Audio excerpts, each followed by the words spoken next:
Okay, so today for our meeting, we're just gonna briefly go over like the rough draft that we have for his behavior intervention plan.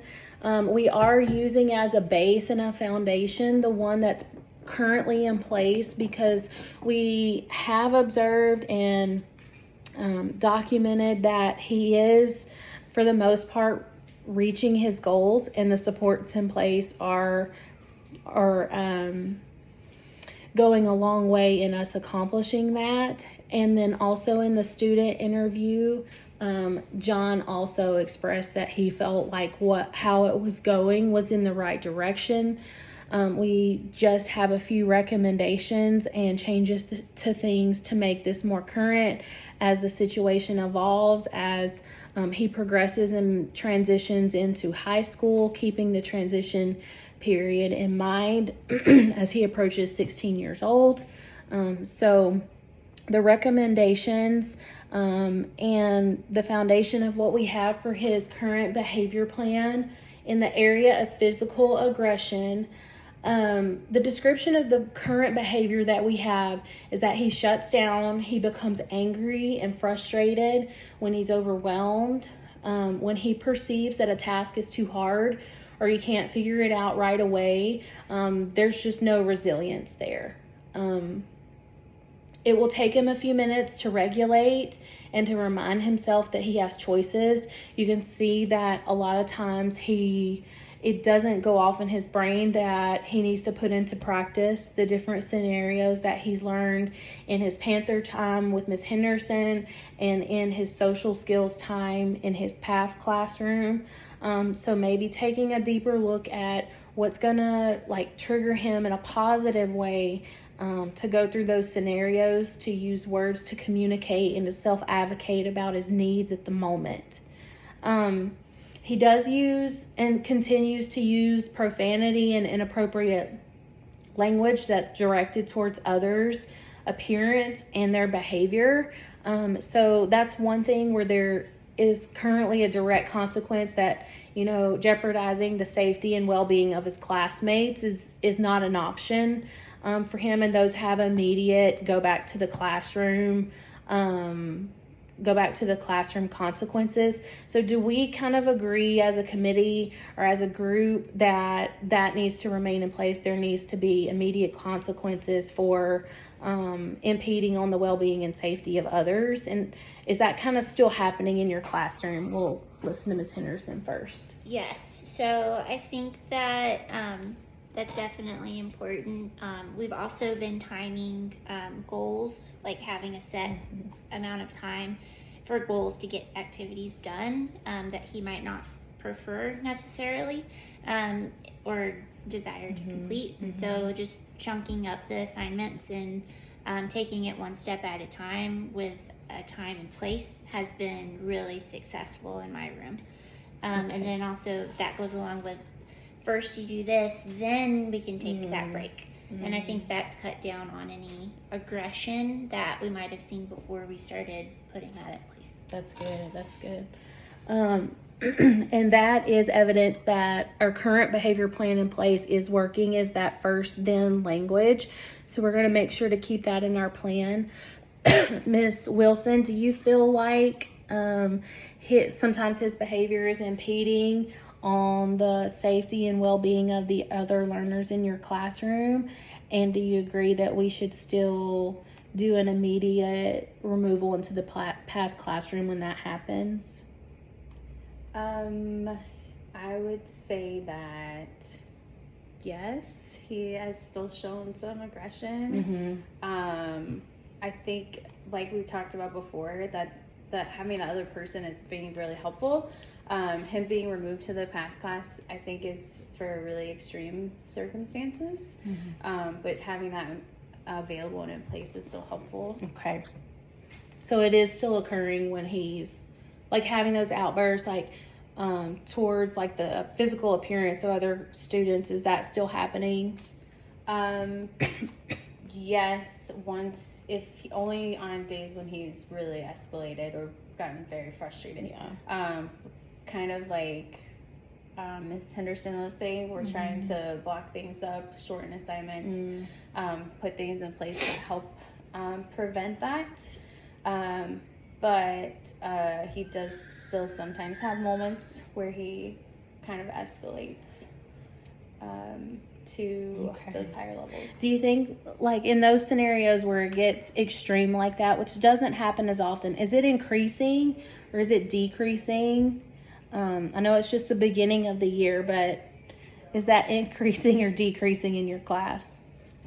When he comes in and he has those routines, that is helping decrease from the very beginning of the year.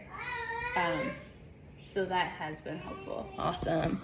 Okay, so we are in agreement that those immediate consequences still are in place and should be in place.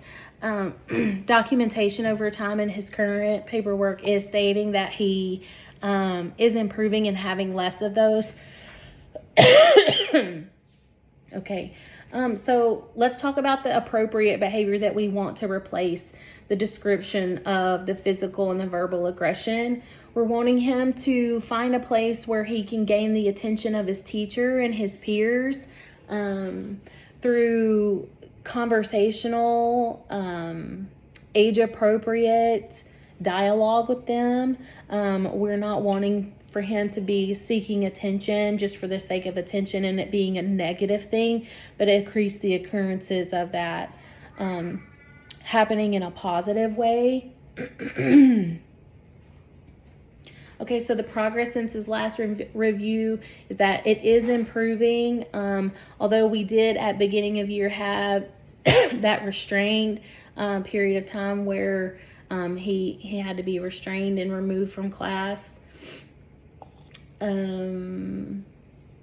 One of the things that we have deemed that's helpful in the past is planned ignoring. So when he is not impeding on the learning of other students, sometimes ignoring him is a good plan for us and seems to work so that he does have the time to process what's going on and redirect himself. It just takes longer than his peers in order to do that. And then always having him be reminded that the past classroom is a place he can go to cool off or just to gather himself and then come back into the classroom. So that's a fluid situation that he has made available for him. So now let's go over the last one, which is in our behavior plan, and that's the non-compliance. And the behavior is being described currently when he is presented with a non-preferred task that he's not wanting to do. He just shuts down and he's not motivated by grades. The only thing that seems to be working is just the overarching idea that we're classroom teachers are in constant communication with the past classroom and the reward system that they have with the tally marks. So we're going to keep that in place. Ms. Wilson, can you help us? Do you think the tally reward system in communication with the past class is currently working? Yes, overall, I think he's responding really well to the tally system. It's giving him that motivation that those grades just quite don't hit for him. And then also having a good team and just good communication with the past team has been really helpful as well. Awesome. Okay, so we're going to keep that in place for sure. And then the other things that are listed there is the first then language that Ms. Henderson talked about, the rewards, keeping in mind that mornings, are very unpredictable for him and that afternoons are more challenging. He needs more frequent breaks during that time. Chunking the assignments, like we mentioned today, is also a positive response for him in regards to the non-compliant behavior. Having multiple ways to respond to assignments is always best for him, although he even in his interview with myself said that he prefers online coursework so that that extra time applies without having to have a lot of the communication involved. And then when there's a larger chunk of time for independent work, he is able to bring that to the past classroom or even the learning lab, which we have available in middle school. The consequences for the inappropriate non-compliance is less severe because this is less of an impactful behavior than the physical and verbal aggression, and that would just be the loss of his tally points in the past classroom, which he cares a lot about and works hard to maintain. So that's kind of how it's going. We are going to implement the few different things, like more time with the aide in the classroom to help redirect, to help him maintain focus, to very informally give him the reminders that he needs and the cues that he's worked hard to build in the past classroom. And then the flexibility of the seating where he has more room, maybe tracking that. And then in the non-compliance behavior, being able to set a timer like Ms. Henderson mentioned. When you have work first, you work 10 minutes, then you get preferred activity over here.